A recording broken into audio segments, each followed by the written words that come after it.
And we're going to talk today about differentiation and how the key to differentiation is not being better or not presenting yourself as better, but you've got to be different. Better's no good. You've got to be different. A little bit of my background, just before we start. My executive career was mainly in big blue chip companies all over the world, in senior strategy or marketing roles. I was 13 years at Procter & Gamble and was ended up running one of their divisions in the UK. I was in Asia for 6 years, in Hong Kong, with working for Hutchison Whampoa across their businesses across Asia. And then I came back to the UK and I had CMO roles at Boots and at Sky Broadcasting and at Barclays. And very different businesses, very different industries. But all of those jobs were really about helping those businesses to position themselves to grow profitably. And in 2017, I took all the sort of things I'd learned and particularly all the many mistakes that I'd made and put them into a book that was all about growth, how difficult growth is, and the mistakes that many companies, including all the great companies that I'd worked for, had made. And because of the attention the book got, really, and some of the ideas, it wasn't the book was well written, but there were some interesting ideas in it, co-founded this business at the end of 2017. We started trading in 2018, and we're a strategic growth consultancy. We now work all over the world with all types of businesses, lots of big multinationals, but also small startups, B2B and B2C. And we use an understanding of how customers make decision science. I'll explain more about that, to help our clients to position themselves to drive transformational growth. And the sort of elements of our proposition are a real deep understanding of how decision making works. Most businesses do not understand that very well.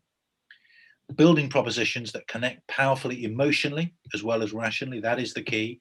For true differentiation, you need emotional connection, emotional differentiation, and then taking those powerful propositions to market through activation plans. So that simple formula is what we do. What we're going to cover today is going to talk a little bit about that, so how do customers make decisions? It may not be exactly as you imagine. We think a lot of businesses, in fact, most businesses don't fully understand this. We're going to talk about the importance of being differentiated. The critical importance. If you want to grow, you've got to stand out from the pack. If there's no spike in your proposition, you will not be liked. No spike, no like. So to differentiate, should you be different or should you be better? And the clue is you should be different. I'll come on and talk about that. And the way to be different is through emotional differentiation. That's a difficult concept for a lot of businesses, but that is the key. And we're going to talk to you about that and about how you get really differentiated and acquire what we call passionate preference. That is the high ground if you're trying to differentiate your business. As Rob said, we'll talk about how neuroscience can be used and should be used. Oops. How neuroscience can and should be used to help businesses to understand their customers in this way, and then we'll come back to a summary of what to do next. So that's what we're going to cover. We're going to start off with a bit of early morning brain science. I know that's what you've really woken up looking forward to doing this morning. Bit of a tutorial on how the brain works, and we're going to start with the a big mistake, really misunderstanding that most businesses make. Our experience and our contention is that most businesses do not fully understand how their customers make decisions, and this is a huge gap and a huge opportunity. Now, the sort of wisdom on this, it's not us, we didn't make this up. This is all derived from the work that won Daniel Kahneman, who I'm sure you will have heard of, the Nobel Prize in 2002. And he's sort of fundamental, distilling his Nobel Prize winning work down into one slide. His fundamental insight was that in the brain, there are two decision-making processes: the subconscious, largely emotional, system 1, he called it, and the conscious, rational, system 2. And Kahneman explained the only one that we are aware of is system 2, our conscious brain. We're not aware of our subconscious brain. And his work described how different they are. The subconscious brain, system 1, is intuitive and emotional. It's super fast, it's effortless, it's on all the time, you can't feel it. And it's got huge data processing capability, much greater than any computer. Our conscious brain is different. It's rational and evaluatory. It needs to think things through. It works slowly. It's hard work, and it's only got a fraction of the data processing capability. But because it's what we're aware of, we think that's how we think. And businesses, which are, uber rational places, make the implicit assumption that their customers are making conscious, rational, well thought through decisions. Shall I buy brand X or brand Y? Let me weigh up the pros and cons. What's best for me? Okay, I'll go with that one. No, that is not how humans work. Not at all. What Kahneman showed is that almost all human decision making, almost every decision, is taken by a subconscious system one brain driven by intuitive emotional factors, and then those decisions are fed to the rational brain, which post-rationalizes and persuades us that we've done something very sensible. But this was Kahneman's big insight. So you need to start with an understanding that whatever market you're in, B2B, B2C, whatever it is, your customers are making decisions primarily for subconscious, emotional, intuitive reasons. Now, just to sort of build that out a little bit and sort of bring that to life, we often turn to the world of politics, which we all know very well. And in the world of politics, you can see very clearly the genius of Kahneman's insights coming to life. I'll give you a couple of examples of his contention that emotional, intuitive factors drive decision making comes alive in the world of politics very clearly. Here's one great example, the wonderful example of Donald Trump, 2016. A guy with no previous political experience, with almost no real policy detail, really not interested in policies, not very good at it, got it all wrong, but off the clock brilliant at connecting emotionally with large parts of the American electorate. Make America great again, drain the swamp, big high-level emotional appeals against all expectation, beat Hillary's uber-rational, policy-rich, detail-rich, logical sell. What she could not do, though, was connect emotionally. And when it comes down to it, emotion beats logic. Brexit was the same for whichever side of that debate you were on. It was a classic battle between an uber-rational Remain side, David Cameron, George Osborne, Mark Carney, Barack Obama explaining how integrated our economy was, how much damage would be done to automobiles and financial services, and it didn't make sense to leave. The Leave campaign said, we've heard enough from the experts. Who here wants to take back control? Anybody here think Britain can't take back control? Big, high-level, emotional appeal, beating rationality. And that's how humans make decisions. One example from the business world is this very well-known example of Pepsi and Coke, which makes the same point. You will probably know that in blind taste tests, where you taste the two colas, but you don't know which one is which, 7 times out of 10 people choose Pepsi. That's been done all over the world, and it's very consistent. So Pepsi tastes better than Coke. That's just a fact. Now, in a rational world, the cola that tasted better than the other cola would sell more, right? Because we'd all find our way to the better tasting cola. But Coke sells 2 to 3 times more Pepsi. Why? Because throughout its history, Coke has been great at connecting with the emotions behind the soft drink category. Great times with family and friends. Coke adds life, teach the world to sing. And Pepsi is not. They've got stuck on this rational argument that says, hey, we taste better. You should buy us because we taste better. And that's not how humans work. And the final sort of clincher is that each of you on this call has made or will make the single most important decision that you're ever going to make in your lives, single decision for entirely subconscious, emotional, intuitive reasons. I'm going to give you 3 seconds to think about what that decision might be. Don't get it wrong.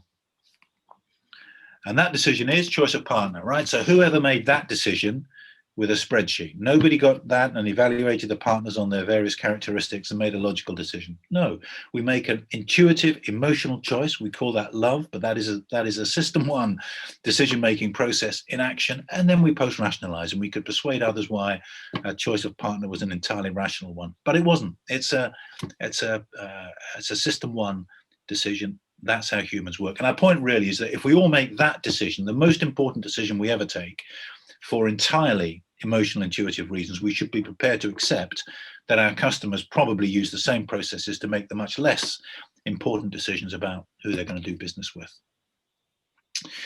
Kahneman said in his very good, it's a bit of a hard reading book, but it's an excellent book, with great insights in it. He said, this is how the brain works. System 1 continuously generates suggestions for system 2, and most of the time, system 2, the conscious brain, just adopts those suggestions with little or no modification. That was Kahneman's insight. Subconscious emotional motivators drive us. So, great. That's how humans make decisions. How do you differentiate? How do you build a proposition which stands out from others? How do you build that meaningful spike into your proposition so that you don't look like all the others?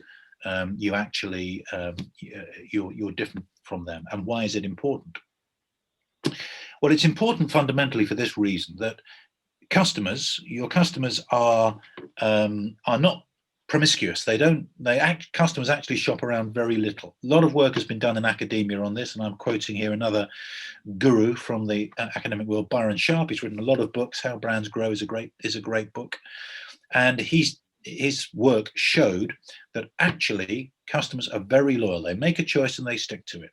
Buyers they find their red apple, and then they stick to that apple. Buyers restrict their purchases to a personal set of brands. They keep returning to their favorites, and their favorites can be very small. So you must stand out. You must become a favorite. He also said buyers, in effect, decide not to consider the vast majority of brands in the market. They decide subconsciously not to consider the vast majority of brands. Instead, they notice a few, and quite often, only one. This underlines the importance of you being the one that they notice. And if you're in the pack, if you look like everybody else, it's much, much harder to get noticed. To take an obvious example, if you're looking in a barrel of apples for an apple, and every apple in there is a round, green, shiny apple, it's a random choice. You'll choose one, but that's not a repeatable choice. The next time you go back, you'd make a different choice. If you're undifferentiated, choice becomes random. If you're the one red apple in that barrel, you're going to get chosen, not by everybody, but by the people who like red apples, and they'll choose you time and time again. So if you're one of those many green apples, choice is difficult and random. If you can become the red apple, you're differentiated, you stand out. For people who like red apples, you're going to get chosen. And this really was what Byron Sharp was saying, is that people are going to make a choice and they're going to stick to it. It's highly, highly important that you make yourself that choice. You differentiate yourself and you get chosen. Red apples get chosen. How do you get chosen? Is it about being, I'm a little bit better than the others, I'm the same as the others, but I'm a little bit better, or no, I'm actually different from the others? Well, our answer to that is clearly you should be different. And being different doesn't necessarily mean you've got to be some completely innovative, totally new idea in the market. It just means you've got to stand for something different. Let me give you an example of these two brands, Volvo and Mercedes. So in terms of what they do, those two car brands are indistinguishable, really. They both make great cars. They get you from A to B in the same time. They're both driving comfort. Their fuel economy is the same. Their green profile is the same. They are just great executive cars. And in many ways, they're indistinguishable. But they are distinguishable. They're distinguishable because both of those brands have carved out a differentiated position for themselves. Volvo, as we all know, stands for safety. They're passionate about safety. They talk about it all the time. They drive initiatives in that area. They've become differentiated on safety. Volvo cars are not actually any safer than Mercedes, but they stand for something. They've differentiated themselves by safety. Mercedes are differentiated by status and prestige. And once you get that clear sense of this is what we're all about, you don't have to become something entirely different. This is what we stand for. It starts to help you to become very focused internally, because if you're Volvo, you focus all of your efforts on driving safety initiatives. You don't run Formula One teams or try to get your car in James Bond films. Mercedes do. They've got a different differentiator. So real clear differentiation makes you operationally efficient internally, but it does a second thing for you. It makes it very easy for you to work out who your highest potential customers are, and it makes it very easy for those customers to find their way to you. So if this is a potential buyer of an executive car, young, single, ambitious, aggressive, career-minded guy, he is not a Volvo customer. He's not really interested in safety. He is interested in prestige. So it makes it very easy, once Volvo are clear where their differentiation is, to say that's not our customer, let's not waste our time. If that same guy was in this situation and he had a young family and safety is on his radar, okay, now he's of interest to us. So that clear differentiation makes it much easier for you to identify where your highest potential customers are. And it makes it much easier for those customers to find their way to you. So this guy, if he's interested in safety, will come to Volvo because he knows how they're differentiated. So that's the second thing that differentiation does for you. But you need to be different. You need to stand out for doing something differently than your competitors. And we see in market after market, true difference. Brands that come into the market with a different offer have stunning success. Just to take a couple of examples, the UK grocery market, lots of big and very similar competitors bashing each other for years and years for half a point of share growth here or there. And then into the market comes a couple of very differentiated propositions. And within a small number of years, they've become substantial players, not by coming in and being 5% better than the others, but by being different. Don't be better, be different. Computer market famously has had exactly the same experience where back in the day, all computers looked very similar to each other and they all battled each other by saying our processing's a little bit better, our functionality is a little bit better. Apple came along and said, no, we're different. They didn't try to compete on being a little bit better at computing than others. They created these wonderful, beautiful machines that were intuitive to use and had great different applications, and they've had huge success in that and other markets by not trying to be a little bit better, but by being different. And Dyson, the success of Dyson in household appliances is another good example of that. Not coming in and trying to be a little bit better. Here's a different idea, and so people who are Dyson fans buy Dyson all the time, not because they evaluate their efficiency versus others, but just because they've bought into that difference. So if you can differentiate in this way, if you can meaningfully differentiate yourself, it gives your business a number of advantages. It gives you undeserved preference. So Volvo is not really a safer car than Mercedes, but because they've differentiated on that basis, they get preference from people who are interested in safety. So you get undeserved preference when you're properly differentiated. You can sell an unjustified premium. Apple sells a wonderful premium for its computers. They're not better computers, but if you've bought into Apple, you'll pay more for them because you've bought into their difference. You get unearned loyalty because once people have bought your difference, they'll come back and buy you time and again, as I do with Apple. I buy Apple everything. Don't really know why. It's not logical. I just like Apple. I've bought into their difference and I come back to them time and again. And you get that. The high ground for any business looking to grow profitably is to secure default purchasing behavior. And as Byron Sharp pointed out, once you've become a favorite for a group of consumers, they'll come back to you time and time again. And that is a very efficient way to run your business. So, okay, we want to be different. Different how? Well, this comes back to Kahneman's insights that decision-making is driven by system one, the emotional, intuitive system one. And if you want to connect with your consumers, if you want to differentiate, you need to differentiate in a way that's meaningful to the decision-making processes of your consumers. That's system one. Another great book that I would highly recommend is about how decision-making works is Decoded by Phil Barden. And in that book, Phil said and showed consumers choose the product with the highest fit to their dominant emotional goals in a given situation.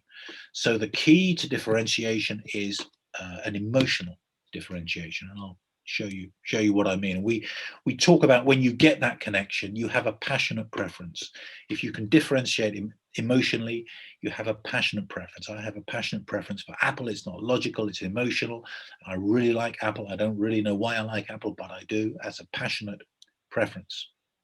How do you achieve that passionate preference? How do you find a way to connect emotionally with your customers? Well, the key to that in any market is understanding when your customers care most about what you do. We work with this concept with our clients all the time, and we call this concept moments of maximum emotional engagement. If you can identify those emotionally critical moments when what you do, what you offer is critically important to your customers, emotionally important, and you can connect with those moments, you will get emotional connection and passionate preference. And I'll just give you a couple of examples of that to bring the concept to life. This is probably the single most important concept that we work with. A couple of examples just to bring this concept to life. Lynx, the deodorant for young males. Lynx have got passionate preference amongst young males, and they've got that by understanding that of all the times that young males use deodorant, at home, at work, at school, with their friends, whatever, there's really only one circumstance where they care emotionally about whether their deodorant is working or not. That moment is when they're in the proximity of an attractive girl. At that moment, they care passionately about whether their deodorant is working. At all other moments, teenage boys do not care at all about whether their deodorant's working, but at that moment, they care passionately. And by focusing on that moment, building propositions that are targeted at that moment, chunky masculine packs and exotic African fragrances, and very distinctive and direct marketing, Lynx have created that emotional connection that's given them passionate preference. And anybody who's had teenage boys in their family will tell you that for about 10 years, they buy Lynx everything. Passionate preference through moments of maximum emotional engagement. Second example is in the budget hotel category, Premier Inns. This brand has gone from a 15 to about a 40 share of category in under 10 years. And they've done that by understanding that of all the time their customers spend with them, their customers are typically business people staying for one night and going off to a meeting the next day, the only moment they really care about, the only time that they are really emotionally engaged during their stay, is waking in the morning, refreshed, energized, ready. I've had a great night's sleep, fantastic, off to my meeting the next day. By understanding that that's what counts for their customers, that's where they're emotionally engaged, Premier Inns have built a proposition based around that moment with very high quality Hypnos mattresses, 4 choices of pillow softness, a money back guarantee if you don't sleep well. They've showed that they care as much about that moment as their customers do. And that's given them passionate preference, repeated business, and taken their share, nearly almost tripled their share in that highly competitive category. And the third example I'm going to give you of moments of maximum emotional engagement is a bizarre one. It's a client of ours. We use it because it shows the ubiquity of these moments. And it's an engineering company we were working with who sold, amongst other things, ball bearings. And they had a technically better ball bearing. It was technically better, but it was also premium priced. And they were struggling to grow. And the work that we did with them identified that even for their customers who were purchasing managers in factories, there was a moment of maximum emotional engagement where they really cared emotionally about whether their flipping ball bearing was the right choice or not. And that moment was, if you've bought a cheap ball bearing and it breaks, the line goes down. And if the line goes down and you're the factory manager, that is an emotionally embarrassing moment. You've got to phone the boss, explain the line's down. You don't want to make that call. This enabled our client to reposition what they were doing against that moment. And rather than trying to sell a technically better but expensive ball bearing, they were offering a low-cost way to prevent that emotionally embarrassing moment ever happening, a low-cost way to keep the line running. So even for ball bearings, if you understand how your customers make decisions, you can get passionate preference. And this is the key. If you want to differentiate meaningfully, you need to understand what are the emotions driving your category, what are the moments when they matter most, and build a proposition to win there. How do you do that? Well, in every market there are some rules. In every market there will be different sets of motivations which cluster into a series of groups, and within each of those emotional groups, motivations are similar, and customers within those groups will choose the brand that fits with their dominant emotional goals. If you can understand your market in this way and position yourself to become the choice for one or more emotional goal territories, you'll get that emotional connection. To do that sounds difficult and complicated. There are a set of tools that are available and are being little used in the business world, and it's a big miss. These are implicit research tools. We use them a lot, and I'll explain how they work. Conventional research tools, the tools that I used all of my career, were developed before Daniel Kahneman's work, and so were designed to connect with the conscious part of the brain we thought made the decisions. Since Kahneman's work, these new technologies have emerged that can connect with the subconscious part of the brain. They're no more difficult or expensive to use, but few businesses are using them in the right way. And they can give you this deep understanding of the emotional drivers of choice in your market that can enable you to get that passionate preference. Simply, the way these tools work are get respondents to respond to simple decision-based choices under time pressure. And if I ask you to do something very quickly, you flip to your subconscious brain. Your conscious brain can't cope. You flip to your subconscious brain. And implicit tools measure response times and can weed out the conscious brain responses from the subconscious ones. They're highly, highly accurate, significantly more than conventional research tools are. We work with a proprietary model of emotional engagement that I won't go into, and we surveys run something like this, where you'd be asked in a particular market to select feelings, how you feel when you're satisfied. Now, I just want to bring this. That probably all sounds a bit like gobbledygook. I'm just going to try to bring this to life with a very short couple of slides on one case study example, just to bring this to life, and then I'll summarize and wind up.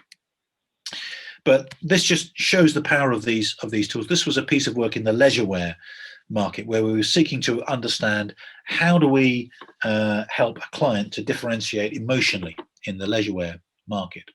And so we use these implicit tools to understand the emotions driving choice in the market, the product attributes that activated those emotions, the different occasions when those emotions are most powerfully felt, and how their brand and their competitor brands were perceived. And what these tools enable you to do is they enable you to build a very detailed picture of the different clusters of emotions that are driving choice in the market. I won't go into this in detail, but you can see each of those clusters are very distinct. They're driven by a different set of emotions, and these tools enable you to see what those emotions are. They further enable you to understand which aspects of what you offer connect with those emotions. So what's that combination of emotional motivations and attributes, offer components that drive choice? And from that, you can start to build a sort of very added value picture of the motivations driving categories, the categories. So maybe you've got a group that's all about casualness, another is all about achievement and the best I can be, another about fashion, sports fashionistas, whatever it is. This combination of truly understanding the emotions driving choice and the attributes that activate them is incredibly powerful at understanding where you can build emotional connection. The tools also enable you to size each of those clusters. You can understand how big each of them is in terms of percentage of purchases, and you can also measure the degree of satisfaction in each category. So you can start to build very detailed pictures of where the opportunities are for you in any market. You can also assess how well your brand is perceived to fit with the needs of those different groups. So for this particular client, we could identify there were some clusters where they had a potentially good fit and they could become that passionate preference brand. There were other clusters where they were unlikely to achieve that status. Others were more strongly emotionally connected. They were unlikely to be able to get that passionate preference. Don't waste your time. Focus where you can become emotionally connected, you can get passionate preference, and you can win. And you can use these tools to build very detailed pictures of the markets, identify targets, and get after them. So that's just a few slides to give you an example, but I'm making the point because I think for business generally, use of implicit research technology is much underdone, and it's a huge opportunity for every business out there. So just coming through now, a summary. The points I've tried to make this morning are as follows. First of all, differentiation is key for growth. You must stand out. You must become that red apple if you want to get sustained, profitable customer choice. In trying to stand out, don't be better, be different. Humans buy different rather than better. To differentiate meaningfully, you must stand for something different to your competitors. It doesn't mean you have to be completely innovative, but like Volvo and Mercedes, you have to carve out a different territory. To do that, think about emotional connection. Try to understand how you can identify a set of emotional needs where your brand can connect more powerfully than others. Passionate preference should be your goal, and it is achievable for every brand. To get that passionate preference, identify those moments of maximum emotional engagement. If you can connect with those moments, as Lynx have done, as Premier Inns have done, as our engineering client have done, you can get that emotional connection and passionate preference, and that's the key. And to do that, try to make use of implicit research tools. If you're not using them, get yourself to an agency that knows how to do it. It will make a huge difference to your understanding of your markets and your customers.